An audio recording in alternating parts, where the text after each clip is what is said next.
with us on a Friday. You're tuned to the Ron and Fez show on WJFK and Live 105.7. Giving away a trip to Las Vegas on the show tonight, Fezzy. Also, Crazy Jen is going to stop in here and try to see if maybe she's prepared to take over Wonder Boy's job. A little spy report coming in. Spy report.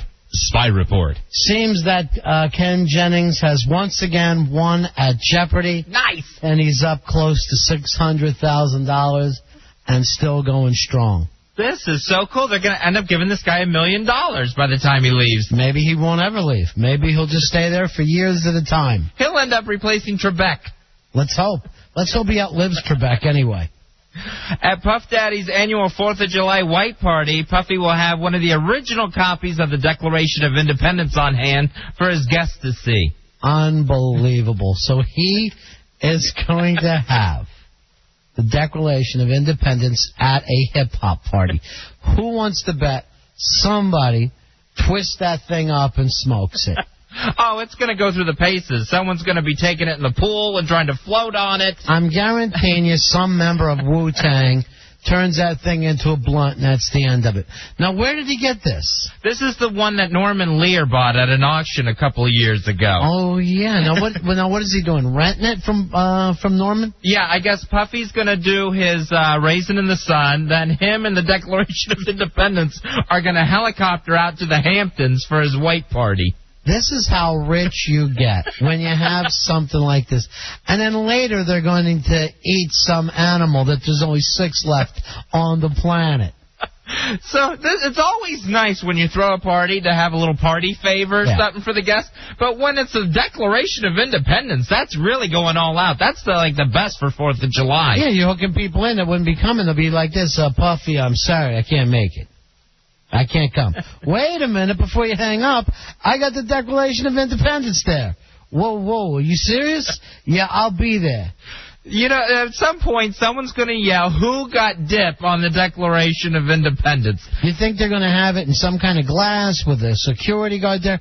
I just can't trust P. Diddy's thing. I think it should get J-Lo back. I don't know how J-Lo could stay away from parties like this. Look what I got for you, baby. I don't know whatever went on in her mind if she felt she could leave Puffy.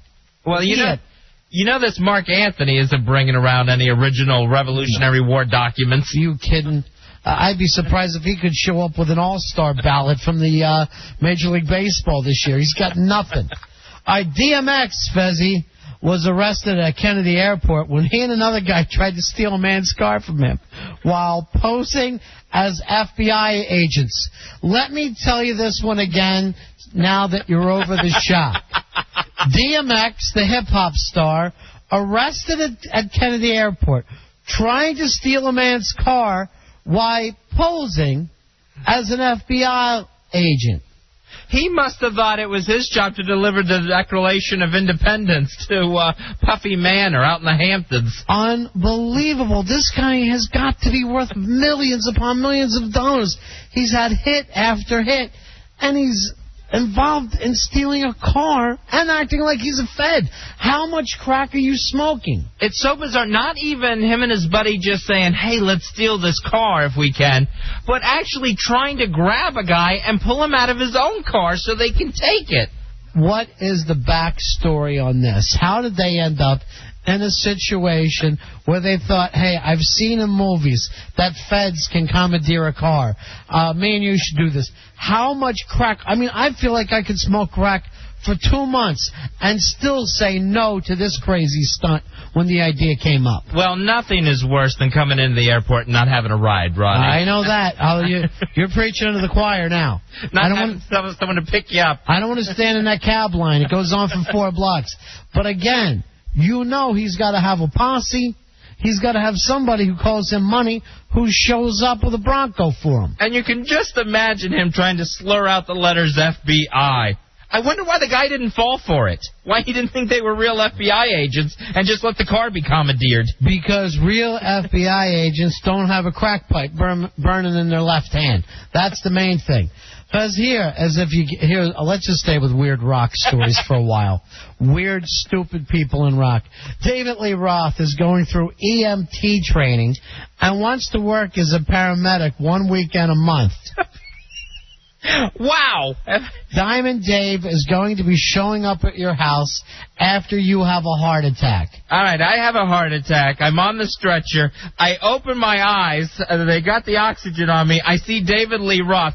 I'm dead and in hell. That's my first assumption. I think that his face would look real big and weird, like it did in that California Girls video, or the Eat 'em and Smile stuff that he was doing. Remember when he would just be in the crazy outfits? Does he need the money? Does he need to do something with his time?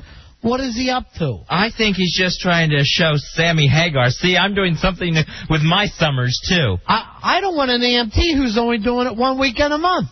I want a full-time EMT coming in to make sure that he's checking on my heart. Yeah, is there an EMT reserve? Can you do it just once a month? I guess, it's just like weekend employees here at the radio station. But they're not doing it because, hey, I really, I've got a lot of time on my hand. It's kind of nerve-wracking that he would be out there attempting to start a heart only one day out of the month. I know. If I'm in a serious car accident and I need help, I want a paramedic that's not showing up in leopard skin spandex to help me. All right, more weird pop stars, Fez, because you need at least 3 strikes before they're out. Mariah Carey is writing a children's book about a biracial orphan girl, which she hopes to also turn into an animated series. Everyone is insane! Now, does this sound like fun for the kids?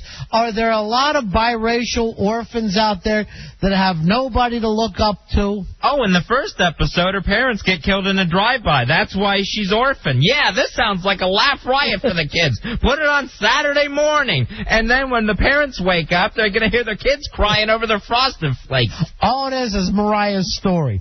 This is what's wrong with people. They think that they're so interesting that their life story somehow should be turned into a cartoon. I guarantee you, when she went nuts the last time, this was some sort of exercise her therapist gave her. Why don't you write about your childhood? Why don't from the outside, just write down your childhood and what you grew up doing. And then try to turn it into an animated series. Yeah, I wanna watch the episode where she gets touched by a bad uncle. I don't see how this is fun for children. As a matter of fact, I want David Lee Roth to go over there and check and make sure that her blood pressure hasn't gotten too high. That's my children's book, a rock star who's also an ambulance driver. And I'm hoping to get that on Saturday mornings. Follow me, kids. It's David Lee Roth, Mr. T, and Mariah Carey as they run Cartoon EMTs. Oh, wait a minute, Ronnie. It's time for Schoolhouse Rock with Puffy and the Declaration of Independence. Oh, my God. Everyone's insane. It's our fault. We bought this stupid People magazine, and we gave these people so much power. Hey, Fezzy, here's the spy report to answer a question you had. Spy report. You asked why Monica Lewinsky did the English channel and not America. Mm-hmm. According to the Today Show, I got this email from one of our listeners. The English channel, the English TV channel, paid her $170K for the newspaper and TV interview. That's from Bo. So thanks for clearing that up, Bo. So there's your reason. She had 170,000 reasons to go with English TV instead of American TV. There we go. We're back in the purse business. Yeah. Back in the ugly handbag business. We are opening on Monday. The factory's rolling again. She's also writing a cartoon about a little fat girl who fell in love with the president and then got her heart broken. Monty goes to Washington. We'll take a break. We'll be right back. It's the Ron and Fez Show.